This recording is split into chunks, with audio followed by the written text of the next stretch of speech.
Nous savons que pour avoir le signe d'un nombre, le nombre est sous la forme A sur B, il faut savoir le signe du numérateur et du dénominateur. Donc quand on a moins sur moins, on va obtenir un nombre qui est positif.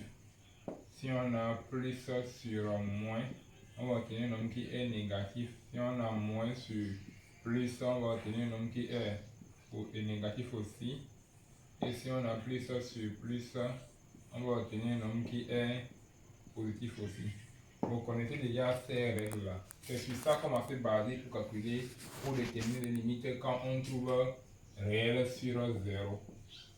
Donc quand on a réel sur 0, il faut avoir le signe du réel qui est en haut et aussi avoir le signe de l'expression qui est en bas.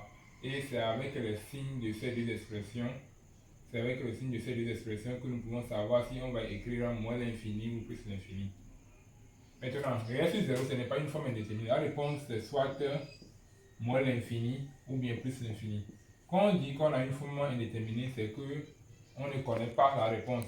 On n'a pas la réponse. Il faut faire des transformations avant d'avoir la réponse. Alors que quand on a réel sur 0, c'est que la réponse ça va donner soit moins l'infini ou soit plus l'infini en fonction du signe de A du réel qui est en haut et du signe du dénominateur. Donc c'est comme ça, ça va se passer. Maintenant prenons un exemple. Le f de x égale à x plus 3 sur x plus 5. Ok. Donc DDF, ça fait R privé de moins 5 si vous posez correctement. Donc si je veux calculer la limite lorsqu'il tend vers moins 5, limite de f de x lorsqu'il tend vers moins 5. Premier réflexe, on remplace. Si je remplace sur le brouillon, je trouve qu'en haut ça fait moins 5 plus 3 et en bas ça fait moins 5 plus 5. Donc ça fait moins 2 sur 0. Donc je trouve moins 2 sur 0. Qu'est-ce que je viens faire ici? Je viens écrire que ça fait limite de. Je le copie pour le numérateur parce qu'il n'y a pas de problème là-bas. Vers moins 2. Maintenant je mets au dénominateur le x plus 5. Je ne vais pas mettre 0 là-bas. Lorsqu'il tend vers moins 5.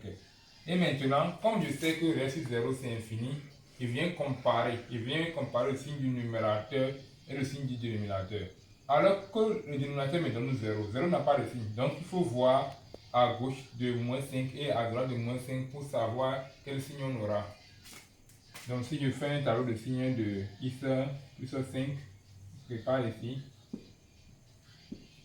Donc on a x plus 5, on a moins l'infini, on a moins 5 plus l'infini, 0, on a moins plus ici. Voilà. Donc je viens écrire limite de f de x lorsqu'il tend vers moins 5, pas valeur inférieure. Si on est pas valeur inférieure, c'est à gauche, est égal. Maintenant à gauche, on a x plus 5 qui est négatif. Au numérateur, on a un nombre qui est négatif. Donc ça est finalement plus l'infini. Moins fois moins, ça fait plus. Car moins 2 que nous avons est inférieur à 0. X plus 5, pas valeur inférieure, lui aussi il est inférieur à 0. Et x plus 5 tend vers 0.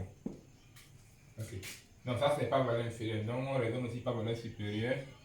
Limite de f de x lorsqu'il tend vers moins 5 pas valeur supérieure est égal à lui. Car on va voir la justification d'abord. Moins 2, c'est toujours un nombre qui est inférieur à 0. X plus 5, cette fois-ci pas valeur supérieure, c'est ça. Il est supérieur à 0. Et x plus 5 tend vers 0. Donc on a inférieur à 0, supérieur à 0. Donc ça fait moins fois plus, ce qui fait moins l'infini. Voilà. Donc voilà comment on calcule la limite quand on trouve réel sur 0. Réel sur 0, la limite c'est moins l'infini ou bien plus l'infini.